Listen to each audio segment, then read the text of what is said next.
এবার কি নালি কি কি কি ফুল গাছ আসলি? কি ফুল গাছ নিয়ে এসছিস বাবা? বাবা দেখো কত গাঁদা ফুল নিয়ে এসছে, তারপর লেবু গাছ নিয়ে এসেছে, দেখেছো? ছেলে লাগাবে। দাদাকে একটু দেখা বাবা, দাদাকে দেখা, দাদা দেখবে একটু। দেখতে পাচ্ছিস? এটা কি গাছ? মানে এই যে লেবু গাছ, এটা ওই গুণাটা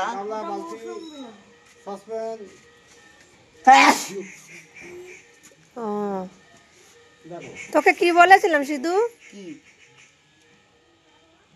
আচ্ছা ঠিক আছে, তাহলে ভাই লাগা, যখন লেবু হবে তোমাকে দেবে। হ্যাঁ হ্যাঁ আচ্ছা, ফুল হলে তোমাকে দেখাবে, ঠিক আছে? আচ্ছা যাও, নিয়ে যাও, ছেলে নার্সারিতে